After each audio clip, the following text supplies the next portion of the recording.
Ya, chiquillos, el tema que nos trae hoy día es el autocuidado del cuidador, ¿ya?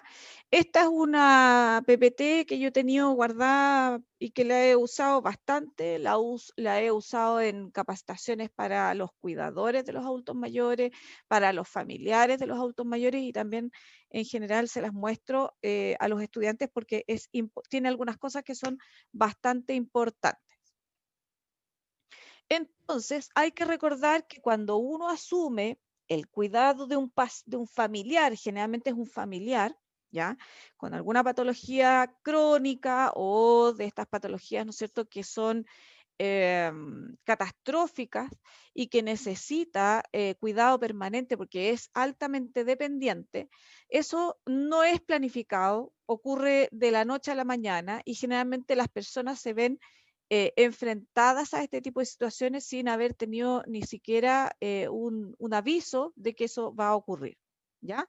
Por lo tanto, lo primero que les pasa a las personas es que de alguna manera les llega esa noticia de golpe y porrazo y se hacen cargo de ese familiar enfermo y automáticamente se convierten en un cuidador informal. Ya vamos a aclarar los conceptos de cuidador informal y cuidador formal, ¿ya? Pero básicamente es algo que no llega, digamos, no hay ningún acuerdo previo, no hay un contrato, no hay un aviso, no hay nada y ustedes, si les ha tocado, se encuentran de la noche a la mañana, ¿no es cierto?, siendo cuidadores informales. ¿Qué es un cuidador informal entonces? El cuidador informal es la persona que ofrece asistencia no retribuida a otras personas, bien de la propia familia o a otro tipo de allegados cuando estos tienen alguna dificultad física o cognitiva para ser independientes en sus propios cuidados, ¿ya? Por lo tanto, la gran mayoría de los cuidadores que nosotros tenemos en nuestro país son de carácter informal. La vecina, ¿no es cierto?, que se hace cargo del adulto mayor que está al lado, que vive al lado y que está solo, o la misma señora del viejito, ¿no es cierto?, que se hace cargo del adulto mayor porque tuvo un accidente cerebrovascular, o una hija que se hace cargo del papá, o puede ser también una madre que se tenga que hacer cargo de un niño que tenga alguna situación, ¿no es cierto?, que lo haga totalmente dependiente, ¿ya? La clave está en que es de carácter voluntario, digamos, entre comillas, ¿ya? Generalmente es impuesto, más bien impuesto, pero no hay ningún tipo de contrato de por medio, no hay ni un pago de por medio. Esa es como la clave para el cuidador informal. Ahora, dentro de los cuidadores informales en esa familia o para ese paciente, vamos a tener un cuidador que es el principal, ¿ya? Que es aquel que va a pasar la mayor parte del tiempo cuidando a ese familiar, ¿ya? Generalmente es el familiar más cercano, que vive con digamos, la persona que necesita cuidado, ¿ya? Pero puede ocurrir que en algunas situaciones hayan cuidadores secundarios, ¿ya? Y los cuidadores secundarios son aquellos que ayudan ocasionalmente en el cuidado. O sea, cuando, por ejemplo, el cuidador principal tiene que ir a hacer un trámite o va a hacer las compras y le pide a la sobrina, a la hija o a la prima o incluso hasta una vecina que vaya a ver a la persona, ¿no es cierto?, al paciente por un rato mientras ella va y hace el trámite y vuelve, esa otra persona que va por un ratito también se convierte en un cuidador secundario. ¿Qué pasa con la familia? Y ustedes saben que lo hemos visto, ¿no es cierto?, en salud familiar, lo hemos visto en todas las formas, digamos, de cuidado. La familia es la que más se afecta por estas situaciones de personas con enfermedades catastróficas o dependientes, ¿ya?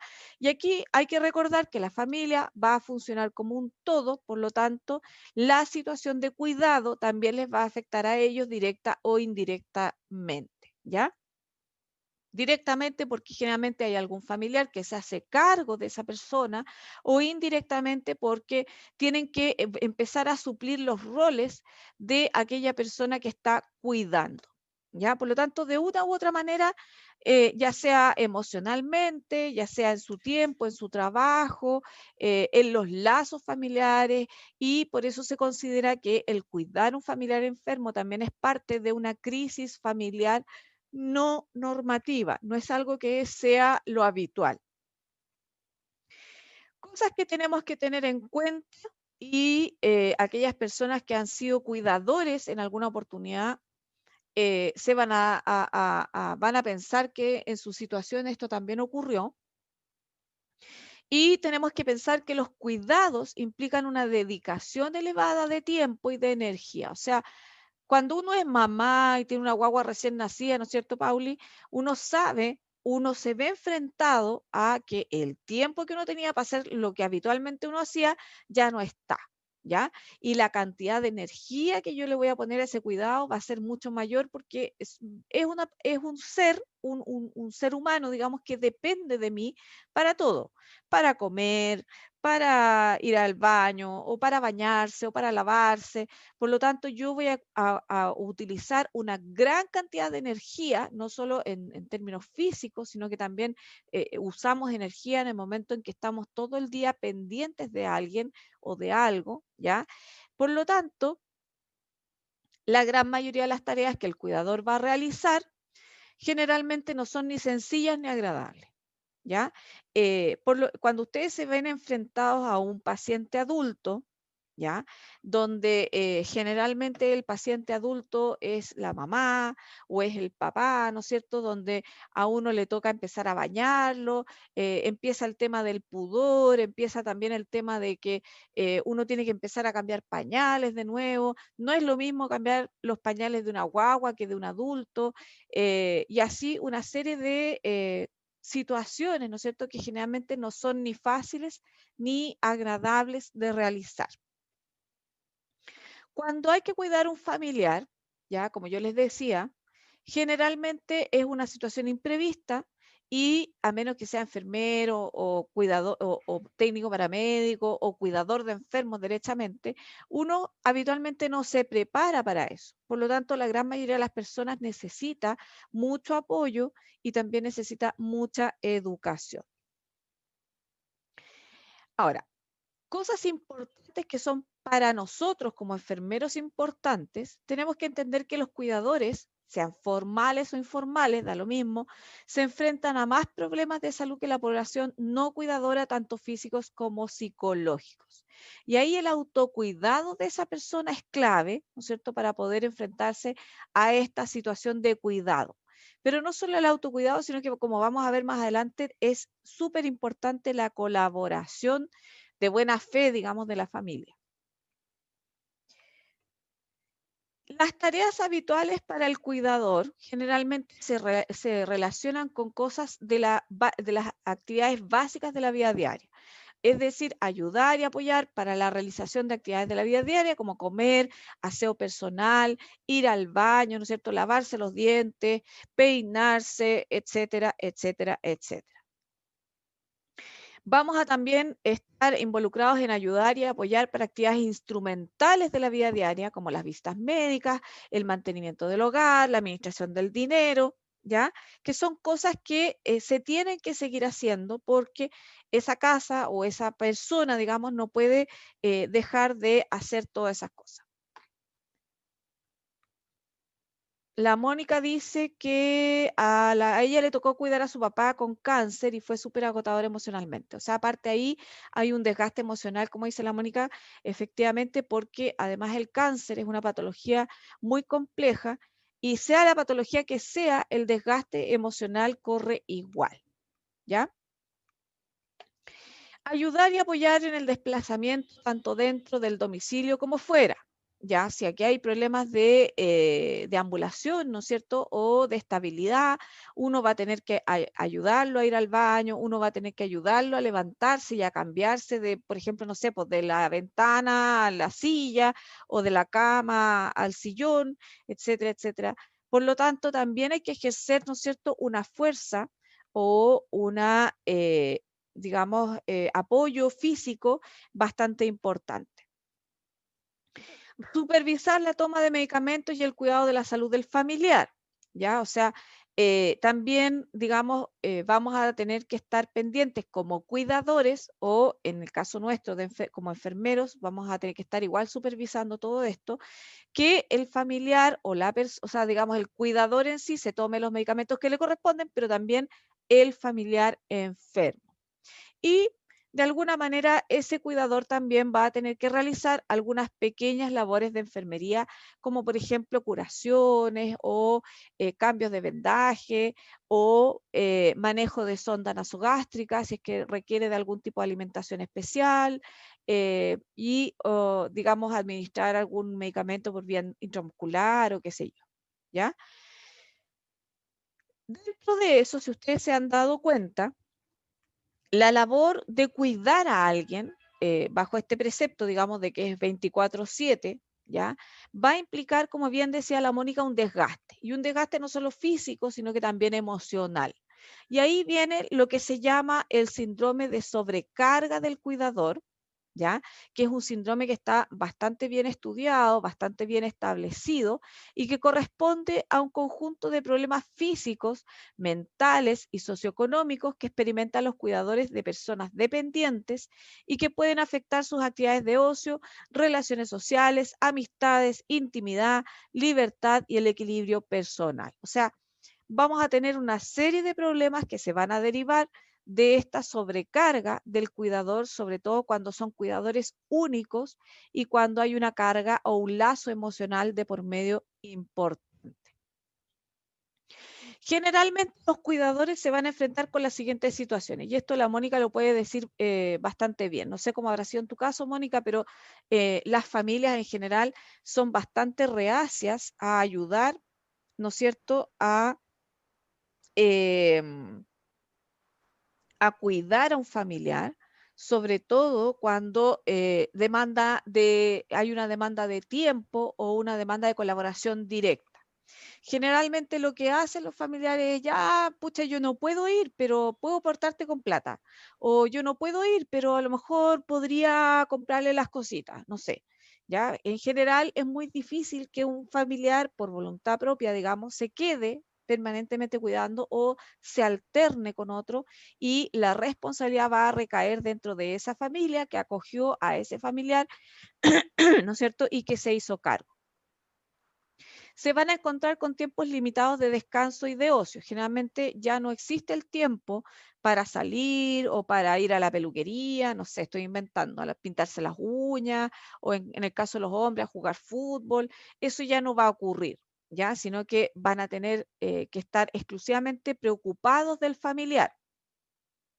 Problemas económicos en general, porque ustedes saben que cuidar a una persona y darle las condiciones necesarias para su cuidado, ¿no es cierto? Adaptar la vivienda, adaptarle la cama, que tenga un colchón antiescaras, la sonda nasogástrica, los cuidados de enfermería, etcétera, etcétera, etcétera. Todo eso es caro, por lo tanto, la familia en general va a incurrir en algunos problemas económicos porque además esa persona que está cuidando a ese familiar va a tener que dejar de trabajar para poder hacerse cargo de ese familiar. Por lo tanto, la cantidad de ingresos con los que van a contar también va a ser bastante menor. En el caso de la persona que cuida, va a haber una insatisfacción de las necesidades propias. O sea, generalmente no hay tiempo para comer, no hay tiempo para ducharse, no hay tiempo para, ¿no es cierto?, ir al baño de repente, salir, tomar sol, no sé. Por lo tanto, las propias necesidades de esa persona van a estar insatisfechas. Y lo clásico que ocurre en todas las familias cuando ocurre alguna de estas situaciones son los conflictos familiares. Y básicamente esos conflictos familiares se relacionan con dos grandes cosas. Una es quién cuida y cómo cuida, y la otra tiene que ver con problemas de dinero. ¿Ya? La Mónica dice, yo me quedé de marzo a junio hasta que falleció cuidándolo y la última noche no dormí. Y yo ese periodo tuve licencia médica y a la U nunca fui, me eché el semestre y después tuve que congelar. No me dio el cuero para seguir por lo emocional. Es que, ¿sabes qué, Mónica? Yo creo que no es por lo emocional y ahí no te tienes que sentir culpable. Yo creo que la carga de cuidar a un familiar es tan grande que no habrías podido, ni aunque hubieses querido, hacer las dos cosas.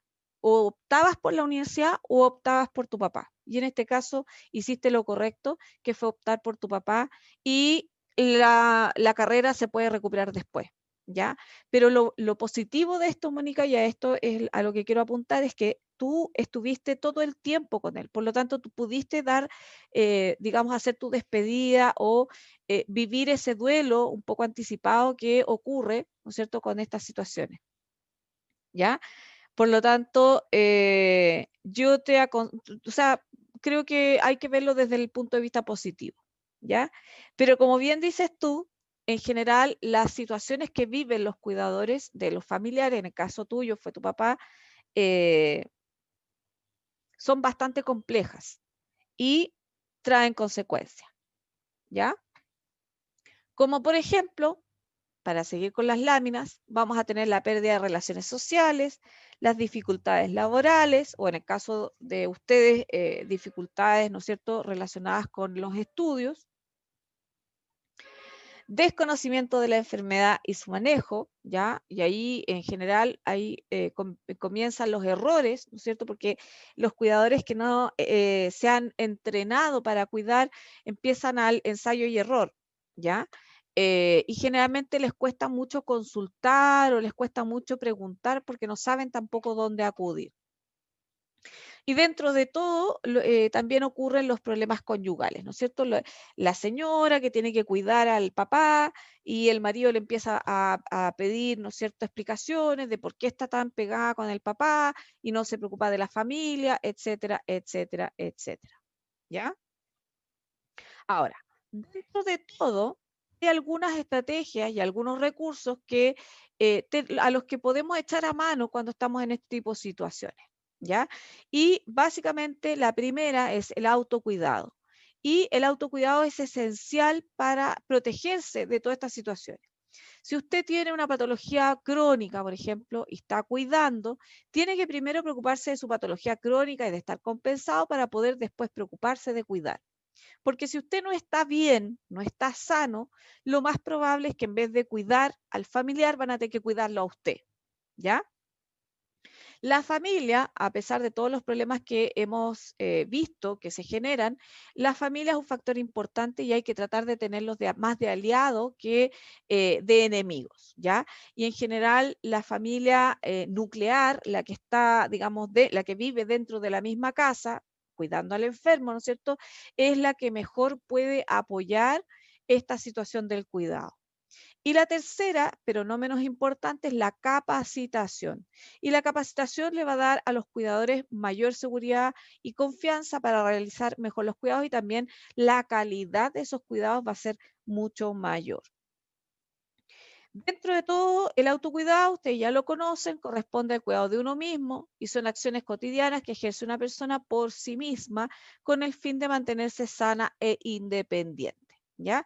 Y aquí está todo lo que tiene que ver con las patologías crónicas, con el comer a las horas, con el comer sano, con el tratar de tener la cantidad de horas suficientes de descanso, ¿no es cierto? Y la cantidad de ejercicio que podamos tener y otras cosas más.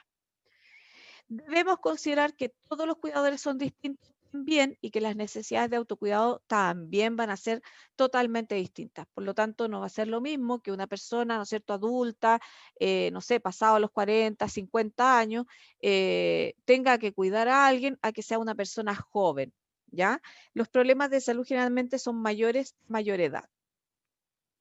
Algo que es clave es que tenemos que tener a la familia como aliado. Y eso significa organizar y asignar tareas, compartir las responsabilidades, ¿ya? Aquí un poco hay que dejar de ser la buena persona, que no te preocupes, que hace tus cosas nomás, que yo me voy a preocupar de esto.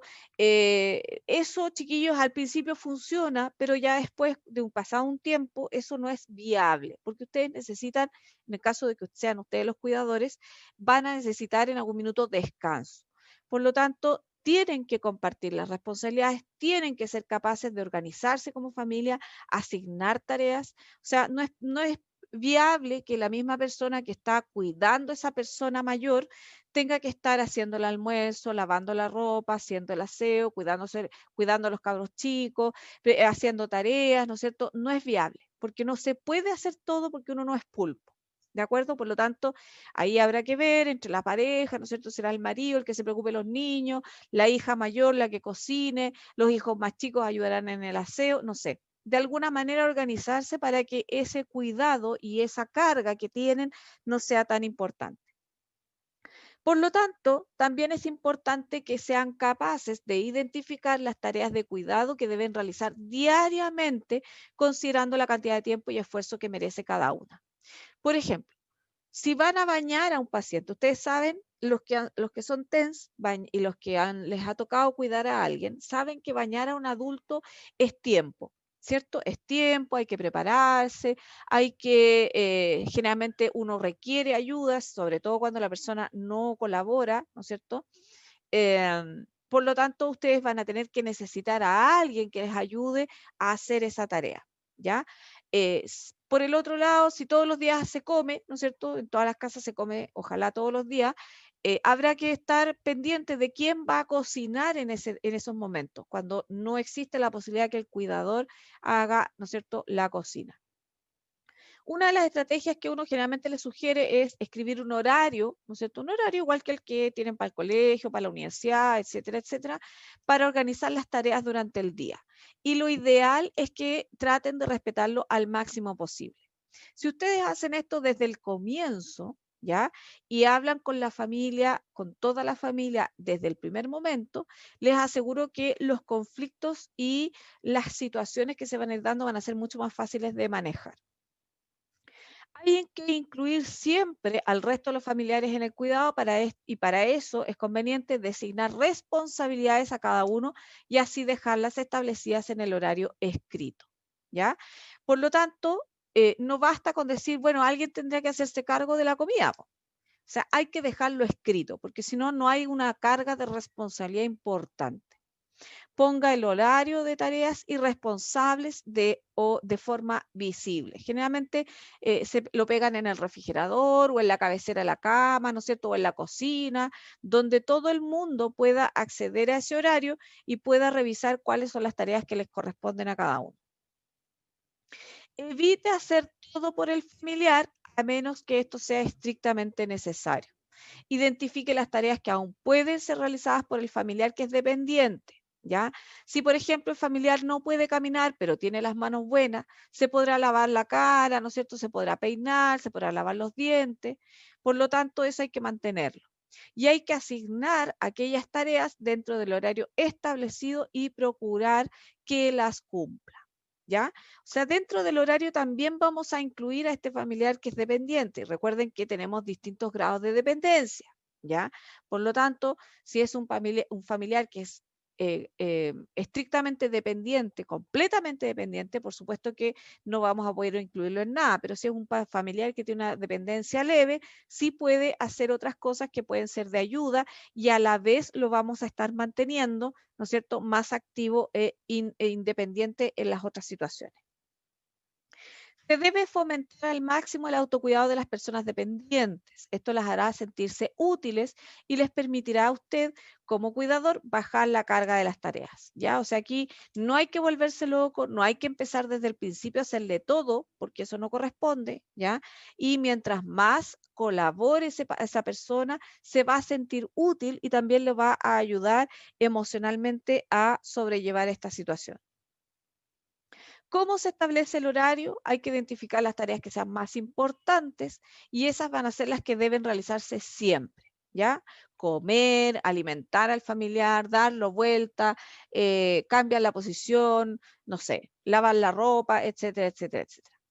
Identifique las tareas menos importantes y es probable que estas tareas no requiera hacerlas todos los días. Como por ejemplo, y aquí es donde las señoras, cuando yo hago estas capacitaciones, ¿no es cierto? Me reclaman, porque yo les digo, a ver, si usted mantiene la casa limpia, ¿no es cierto? ¿Es necesario que encere todos los días o que trapee todos los días?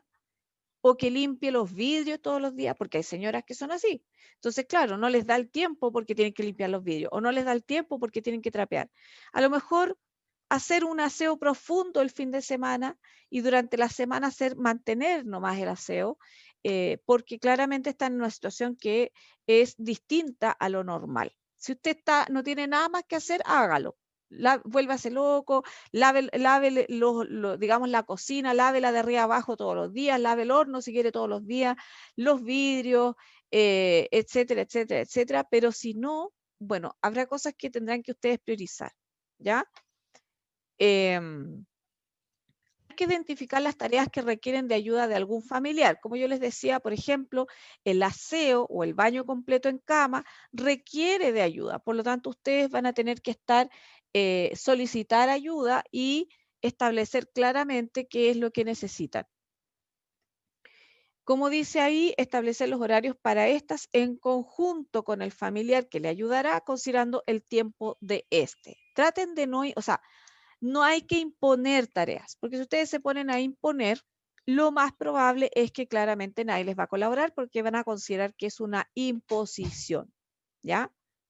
Ahora, es importante al considerar los horarios, establecer los tiempos de descanso y de tiempo libre del cuidador, porque les va a ayudar, ¿no es cierto?, sobre todo cuando el cuidado es muy prolongado en el tiempo. Y aquí es donde generalmente también les cuesta un poco, es que ese tiempo es de exclusividad del cuidador y debe respetarse. Y la familia lo tiene que entender así, ¿ya? O sea, es un poco decir, bueno, si ustedes quieren que yo me haga cargo las 24 horas del día, 7 días a la semana, es imposible. Yo necesito un tiempo para hacer mis cosas, un día viernes, una mañana, una tarde, ojalá unas 24 horas del día libre, ¿ya? Para que ese tiempo lo ocupen en salir de la casa, ¿no es cierto? Hacer cosas que estar totalmente desconectado del cuidado y hacer otras cosas que no tengan nada que ver con el cuidado del familiar. ¿Ya? ¿Cómo se cuidan ustedes en el caso de que sean cuidadores? Primero que todo es cuidar la salud, digamos, hacer las revisiones médicas que corresponden y hay que tratar de generar una relación, y ahí es donde entran ustedes, con el equipo de enfermería, ¿no es cierto?, que los ayuda para que también ustedes puedan descargar sus situaciones emocionales con ellos, ¿ya? Y les va a tocar recibir también como enfermeros toda esa carga emocional que traen las personas cuando están cuidando. Haga ejercicio, aliméntese sanamente, mantenga una buena relación con el equipo de salud, que vea a su familiar enfermo, que eso es un poco lo que yo les decía. Mantenga sus amistades, aunque sea por teléfono. Reparta las tareas a sus familiares, solicite ayuda cuando lo necesite, no espere que se lo ofrezcan. Eso es súper importante. En general, nadie les va a ofrecer ayuda, ¿ya? Planifique los cuidados, ojalá desde el primer momento, porque eso, como yo les decía, les va a ayudar a gestionar mejor cualquier situación que se pueda presentar de imprevisto. Si es necesario, acuda por ayuda social. Recuerde que cuidar a un familiar en el hogar demanda muchos gastos extra que no siempre pueden ser soportados de buena manera. Y aquí, bueno, pasa un poco por el criterio, pero en general hay mucha gente que sí lo requiere y que les da vergüenza o no, señorita, ¿por qué voy a andar molestando? Y generalmente es la gente que más ayuda necesita. Busque un momento del día, aunque sea corto, para hacer lo que le guste, ¿ya? Ver una teleserie, una novela, tejer, cocinar, no sé. Esto le ayudará a disminuir el estrés. Ojalá todos los días hagan eso, ¿ya? Puede escoger un día a la semana para usted con el objeto de salir y desconectarse momentáneamente de los cuidados de su familiar, que era un poco lo que yo les decía. No espere a estar sobrepasado para buscar ayuda del equipo de salud. Y ahí ustedes también tienen que entender desde el otro lado que las personas generalmente llegan al equipo de salud cuando ya están totalmente sobrepasadas y no saben qué hacer. Y hay que entender también desde nuestra perspectiva que estamos para ayudar y apoyar en todo momento, ¿ya? aquí, lamentablemente, aunque uno trabaje en atención primaria, de repente los cuidados son 24/7. Y no sé si tienen alguna duda, algún comentario. ¿Alguien quiere decir algo?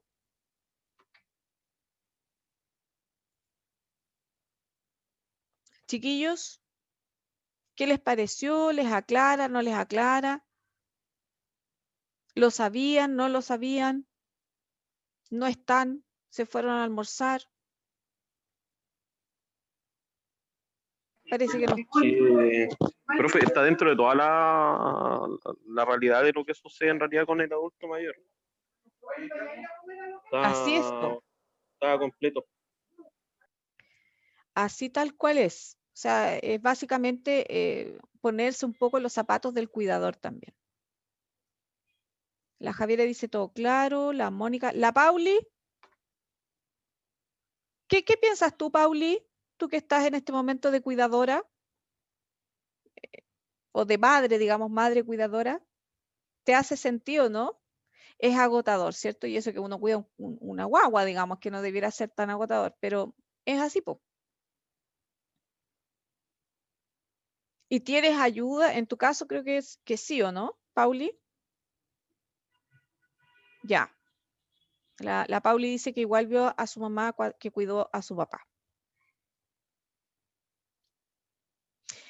Bueno, chiquillos, esta es una realidad con la que ustedes se van a enfrentar, ya sea de un lado o del otro. Y justamente, como dice la Pauli, su mamá se veía súper cansada siempre, que era súper agotador, y eso es así, ¿ya?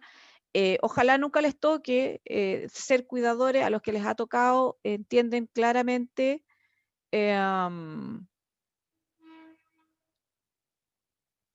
justamente, Mónica. La Mónica dice, uno nunca se toma un minuto para uno, hasta para salir a tomar algo uno deja la cabeza en cómo lo estarán cuidando. Es que ahí, Mónica, es donde empieza la confianza. Y si tú desde el primer momento, digamos, capacitas a tu familia, a la gente que te va a ayudar, o, digamos, generas un ambiente de cuidado real, no habrías estado en esa situación.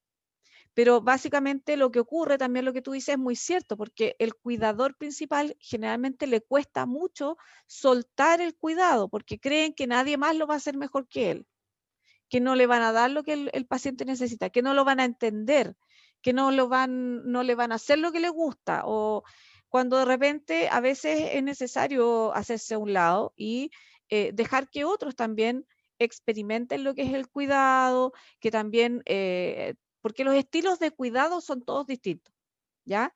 Y nadie puede decir que uno es mejor que otro cuidador, sino que el cuidado en sí es muy complejo, pero tienen que tenerlo presente, porque si ustedes están pensando que ustedes son maravillosos y lo hacen regio, yo les aseguro que llega alguien de afuera y va a decir, no, esto está pero terrible, pero mira cómo lo tienen, qué sé yo. Por lo tanto, hay que entender que a veces uno también puede hacer las cosas mal, y por eso mismo uno necesita ayuda, y por eso mismo uno también tiene que aprender a confiar, ¿ya? Que es una de las situaciones que más les cuesta a los cuidadores, delegar, confiar. Y para delegar uno tiene que confiar. ¿Sí o no, Mónica?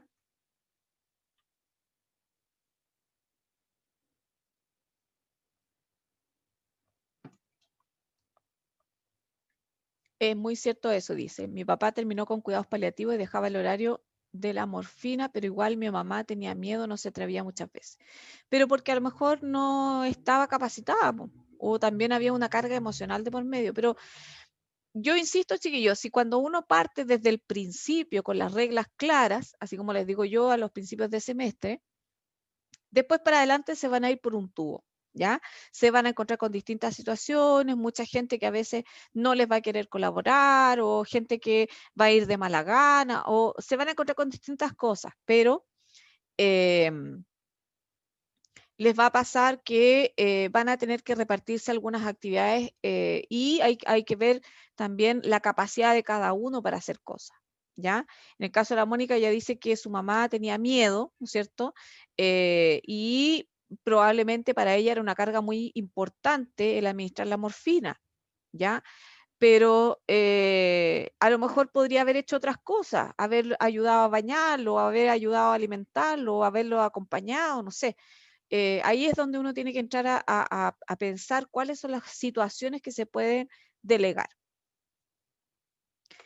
¿Dudas, chiquillos, comentarios con esta una de estas, las últimas clases que ya estamos?